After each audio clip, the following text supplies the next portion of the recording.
காந்திக்கு என்ன இருக்கு?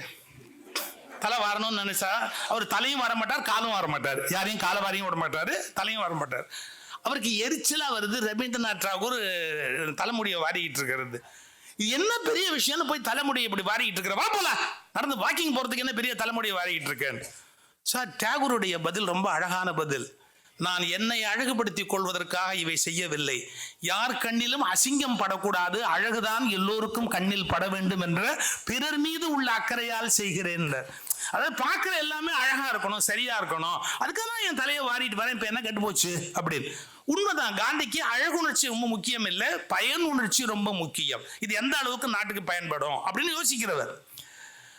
ஆனால் அதுக்காக காந்தியை இஷ்டத்துக்கு விமர்சனம் பண்ண முடியுமா? அவரை மாதிரி ஒரு நேர்மையான ஒரு மனிதர் நேருமே சொல்றாரு, பல இடங்களில் எங்களுக்கு கருத்து வேறுபாடு உண்டு.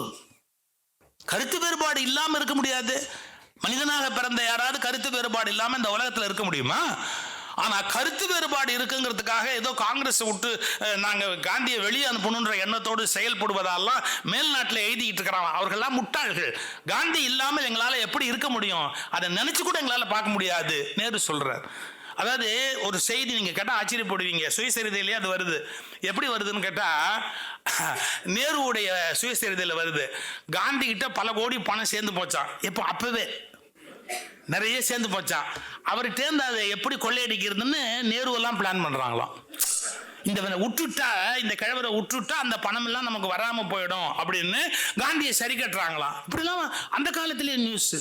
இதை வெளிநாட்டு பத்திரிகைகள் எல்லாம் வேற போடுறாங்களாம். அப்பதான் நேரு வருத்தப்படுறாரு, என்ன காந்தி எப்பவோ ஒரு தடவை பெரிய அளவு வசூல் பண்ணி 1 கோடி ரூபாய்க்கு மேல ஒண்ணு கொண்டு வந்தார். அது ஒரு துளி கூட இந்தியாவுடைய பணிக்கு காணவே காணாது. அப்படி இருக்கும்போது காந்திகிட்ட ஏதோ பல கோடி பணம் இருக்கிறதாவும் அதுக்காக நாங்க அவரை அட்ஜஸ்ட் பண்ணி போறதாவும் எப்படி உங்களுக்கு இந்த மாதிரிலாம் தோணுது, எனக்கு ரொம்ப வருத்தமா இருக்கு என்று நேரு தன்னுடைய சுயசரிதத்துல பதிவு பண்றார். இது எதுக்கு சொல்ல வரேன்? மனிதர்கள் விமர்சிப்பார்கள், குறை சொல்வார்கள், பழி சொல்வார்கள். ஆனால் நாம் பார்த்த பல தலைவர்கள் யோசிச்சு பாருங்க, இதையெல்லாம் பொருட்படுத்தாமல் இந்த நாட்டுக்காகவே வாழ வேண்டும் என்ற எண்ணத்தோடு வாழ்ந்தார்கள். அவர்கள் நாம நினைவு கூறணும்.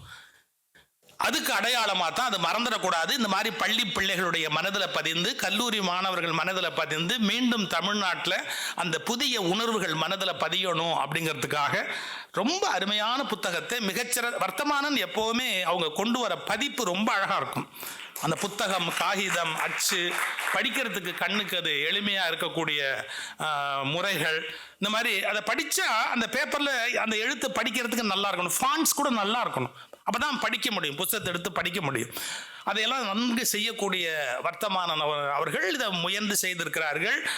டாக்டர் மாணிக்கம் அவர்கள் இது மாதிரி நல்ல பணிகளுக்கு துணை நிற்கிறவர்கள். சிற்பியை போன்றவர்கள் அறிவு சார்ந்த ஆதரவுகள் கொடுத்து அதை வெற்றியடைய செய்கிறவர்கள். நீங்கள்லாம் அதை வாங்கி வெற்றியடைய செய்யணும். நமக்குன்னு ஒரு வேலை இருக்குல்ல, நாம் அதை வாங்கி புத்தகத்தை எவ்வளோ ஓசியிலேயே படிக்கலாம்னு நம்ம யோசிக்க கூடாது. நாமளும் புத்தகத்தை வாங்கி செலவு பண்ணணும். எங்கள் அப்பா பற்றி ஒரே ஒரு வார்த்தை சொல்கிறேன்.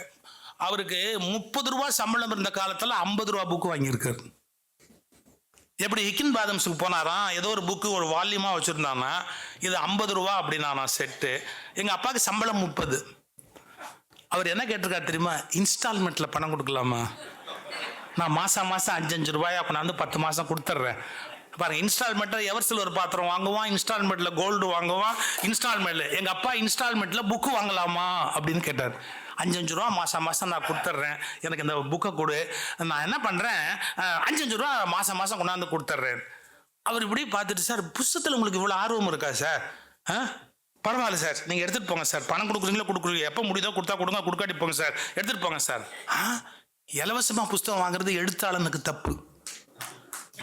இலவசமாக புத்தகம் வாங்கினா அது எழுத்தாளனுக்கு தப்பு. அதனால் நான் இப்போ அட்வான்ஸ் 5 ரூபா கொடுத்துட்றேன், மாதம் 5 ரூபா கொடுத்துட்றேன். எதுக்கு சொல்ல வரேன்? புத்தகங்களை நாம் வாங்கி அதை ஆதரிக்க வேண்டிய கடமை நமக்கு இருக்கு. ஸோ புத்தகங்களை பற்றி என்னுடைய செய்திகளை பதிவு பண்ணிட்டேன்.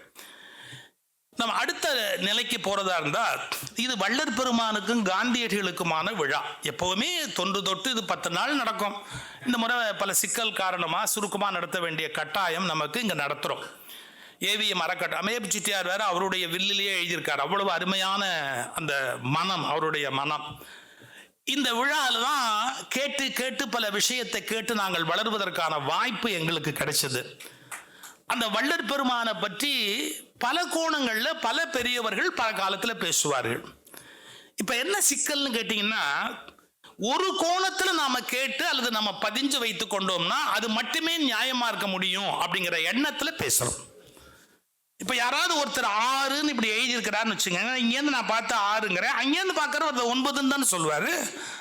அவர் எங்க நின்று பார்க்கிறாருங்கிறத பொறுத்து அது மாறத்தானே செய்யும். நான் அதை புரிந்து கொள்ளாம நான் நீ எப்படி அதை 9ன்னு சொல்லலாம் அப்படின்னு கேட்டா, அவர் நிக்கிற இடத்துல இருந்து பார்த்தா அது கண்டிப்பா அப்படிதான் தெரியும். நான் நிக்கிற இடத்துல இருந்து பார்த்தா 6ன்னு தெரியும்.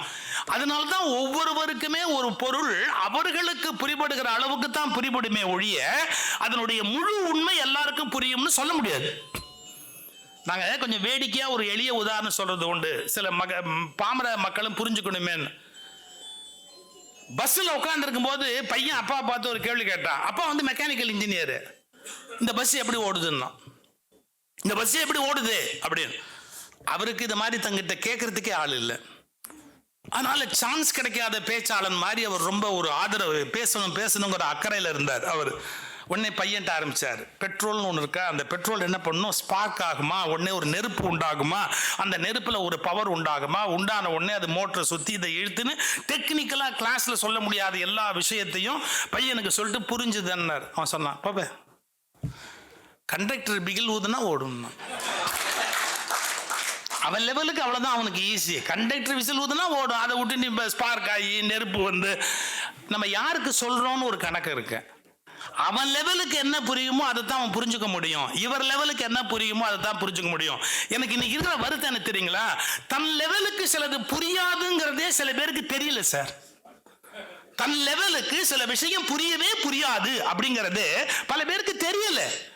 ஒரு இன்ஜினியரிங் புக்கை எடுத்து வச்சுக்கிட்டு என்கிட்ட சொன்ன, எங்களுக்கு சங்க இலக்கியம், அந்த கொன்றைப்பூ, கம்பராமாயணம் அதெல்லாம் எங்களுக்கு புரியும். நீங்க ஒரு பெரிய எலக்ட்ரிக்கல் இன்ஜினியரிங்ல இருந்து ஒரு புத்தகத்தை எடுத்து வச்சுட்டு சொன்னா எனக்கு எப்படி தெரியும்?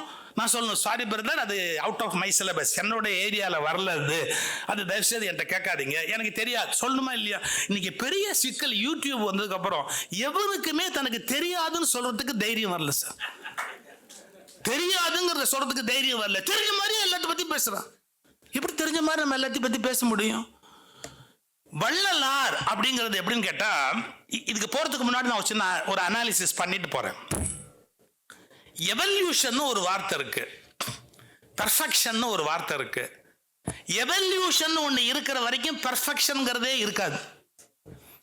Then there is a possibility to evolve, அதாவது வளருவதற்கான வாய்ப்பு இருக்கிறது என்று வைத்துக் கொண்டால் எவல்யூஷன் அப்படிங்கிற அந்த கருத்து சான்ஸே கிடையாது. ஏன்னா நீங்க இது இவால்வ் ஆகிட்டே இருக்கு, அதனால பெர்ஃபெக்ஷன்ங்கிறத பத்தி நீங்க எதுவும் எய்ம் பண்ண முடியாது. எதை நீங்க இன்னைக்கு பெர்ஃபெக்ட்னு நினைக்கிறீங்களோ அது குறையுடையதுன்னு நினைச்சாதான் இவால்வ் ஆகிறதுக்கான வாய்ப்பே இருக்கு. எவல்யூஷனே பாசிபிள். சோ ஒன்னு இவால்வ் ஆகிட்டே போகுது. அதே மாதிரி இன்னொரு வார்த்தை டிரான்ஸ்ஃபர்மேஷன் அப்படின்னு ஆங்கிலத்தில் ஒரு வார்த்தை இருக்கு, பெரும் மாறுதல்கள். அது வாழ்க்கையில நிகழ்வது என்பது தவிர்க்க முடியாது. இல்ல ஏன் தெரியுமா, பல பேர் தன்னுடைய மாறுதலை ஒத்துக்கிறது இல்லை. அப்படின்னா நேத்திக்கு இப்படி சொன்னீங்க, இன்னைக்கு இப்படி சொல்றீங்க அப்படின்னா, ஆமா நேத்திக்கு எனக்கு அதை பத்தி அவ்வளவுதான் தெரியும், இன்னைக்கு அதை விட இன்னும் கொஞ்சம் கூட தெரியும், அதெல்லாம் சொல்ல வேண்டியிருக்கு, சொல்றேன். யாராவது அப்படி சொல்லுவாங்களா? இல்ல இல்ல அது அன்னைக்கு அதுதான் நியாயம், இன்னைக்கு இதுதான் நியாயம்.